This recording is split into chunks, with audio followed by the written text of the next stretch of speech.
St. Patrick's Day, a holiday marked in cities across the globe, was once banned in Toronto for more than a century.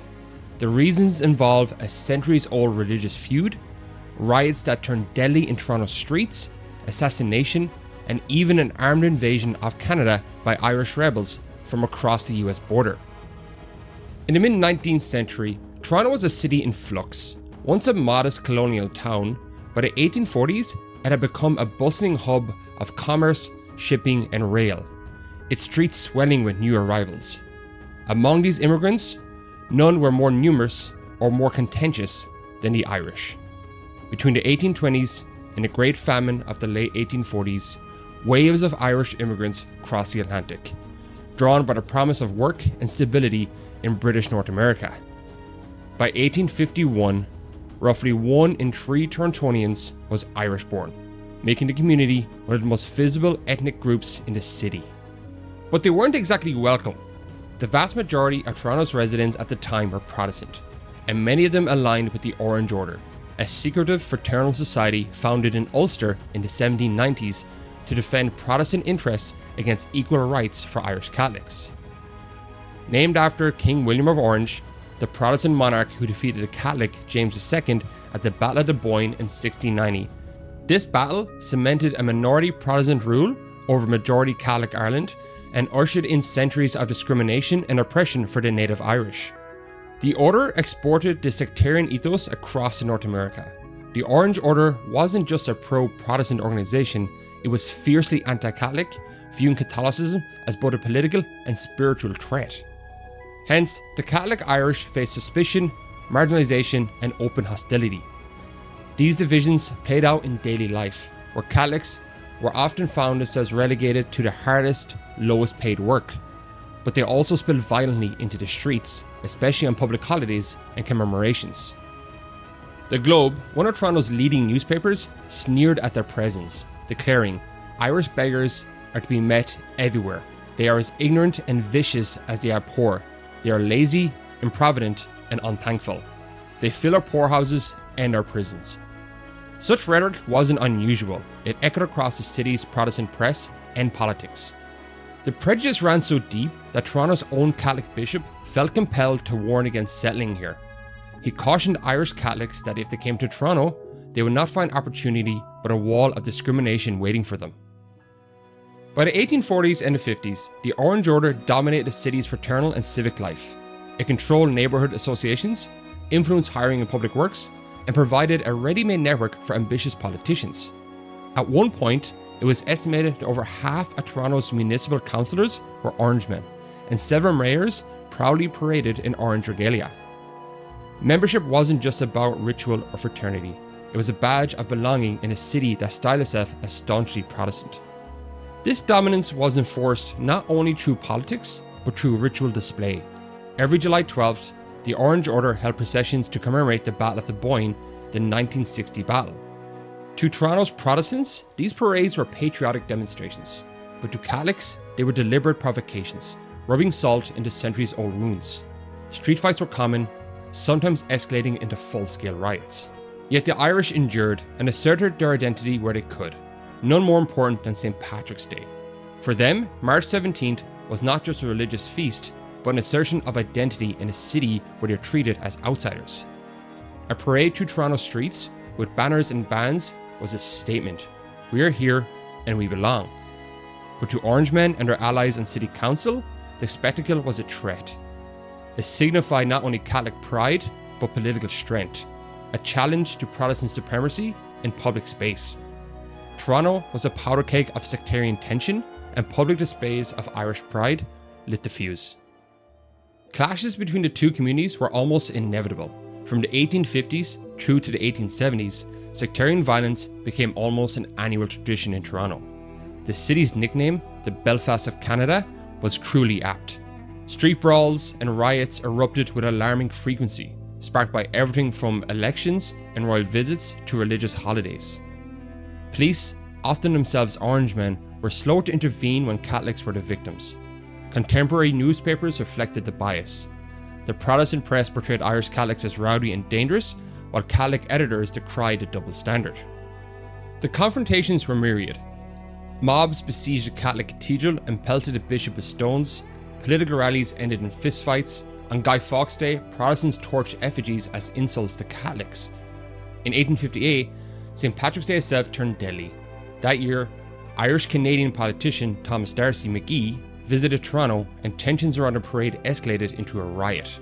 By the day's end, a young Irish Catholic stablehand lay dead in the street. One of the city's first sectarian fatalities.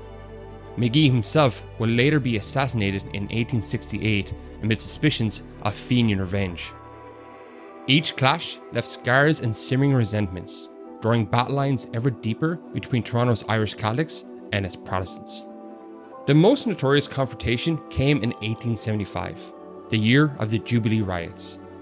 That year, Pope Pius IX declared a Jubilee year, and Toronto's Catholics announced a special religious procession between their churches. The prospect of a large Catholic march sent Protestant militants into a panic. On September 26, 1875, as 2,000 Catholic pilgrims walked through downtown, they were ambushed. Stones rained down on the intersection of Queen and Spadina, shattering the peace. Protesters and pilgrims alike were soon trading blows, and the violence spread to nearby streets. The Toronto police, themselves heavily Protestant, formed a human chain to protect the Catholic marchers from the onslaught. By the time the rioting subsided, gunshots had echoed along Simcoe Street and many lay injured. It was, as one newspaper lamented, a day of lasting disgrace for Toronto. Despite the violence, Archbishop Lynch pressed on with the Jubilee devotions. The next Sunday, October 3rd, another procession was held. Anticipating worse unrest, the Toronto mayor, himself an Orangeman, called out the army to support the police. Troops drilled in crowd control before marching alongside the pilgrims. Despite this, Protestant crowds still tried to attack the procession, but the heavy police presence and the looming militia deterred a full-scale disaster. In the end, soldiers were not needed to intervene, and the police contained the clashes. The sectarian strife was not confined to Toronto streets alone, it even spilled onto battlefields. In 1866, Irish revolutionaries based in the United States, the Fenian Brotherhood, launched an invasion of Canada, hoping to spark an uprising against British rule. Hundreds of Canadian volunteers, including many Torontonians, rushed to defend the frontier. They clashed with the Fenians in the bloody Battle of Ridgeway, near Niagara, where 9 Toronto militiamen were killed in action. Toronto's oldest public monument, a stone obelisk that still stands near Queen's Park, was erected in 1870 to honour these fallen volunteers. If you want to see more about the Irish invasion of Canada, I have a video on it, so check that out. This invasion, though quickly repelled, had a profound effect. It confirmed every Orange Lodge conspiracy theory about disloyal Irish Catholics lurking in our midst. With enemies seemingly at the gate and fighting in the streets, Toronto's Protestant elite felt justified in taking harsh measures to preserve order. By the late 1870s, Toronto's leaders had enough of the annual mayhem. The flashpoint came on St. Patrick's Day 1878, when violence flared yet again during the Irish Parade. As Irish Catholic marchers stepped off amid a throng of green flags and music, Orangemen crowded along the route, jeering and waiting for an excuse to pounce. Before long, fists flew and a full-scale riot engulfed the procession. Witnesses recalled chaotic scenes of people scrambling over shattered pavement, band instruments trampled underfoot, and shamrocks trampled in the mud. Stones and bottles hurtled through the air. Clubs and cudgels landed with sickening thuds. When the brawl finally burnt itself out, at least one man lay dead and dozens were injured. It was the nightmare authorities had feared, and politically, it was a final straw. City Council moved swiftly. Within weeks, Toronto's civic government, dominated by Orange Order sympathisers, voted to ban St. Patrick's Day Parade outright. Officials claimed the ban was necessary for public safety, an even-handed response to stop the cycle of violence. But of course, everyone knew the truth. The weight of the law fell squarely on the Irish Catholics. The Orange Order's own parades on July 12th continued unabated, often with civic endorsement and police lining the route for protection. Toronto's Protestant establishment was not about to curtail its own celebrations. Instead, they eliminated the Catholic Parade, the one day a year that Toronto's Irish Catholics could claim space on the public streets. In effect, the city's powers that be sacrificed St. Patrick's Day on the altar of sectarian peace, hoping to appease the Orange faction while forcing the Irish to stand down. The ban carried more than symbolic weight. It reinforced the power imbalance that had defined Toronto's civic life since the mid-19th century. Catholics could worship in the churches, celebrate quietly in taverns and halls, but the public streets belonged to the Protestant majority. The St. Patrick's Day Parade, a bold statement of belonging, was erased from the city's calendar. No one imagined this prohibition would last for generations, but as the years passed, the ban held firm. Toronto's St. Patrick's Day Parade vanished from the streets, and with it went a piece of the city's cultural soul. March 17th would still be marked by Irish Torontonians, but behind closed doors and away from downtown thoroughfares. The era of open confrontation had ended by decree, but an uneasy quiet settled over the city. Over time, however, the city itself began to change. By the early 20th century, Irish Catholics had gained a foothold in politics, business, and education. New waves of immigrants from Italy, Portugal, Eastern Europe, and beyond gradually shaped Toronto into a multicultural city. The once powerful Orange Order dwindled, its lodges closing as sectarian loyalties faded.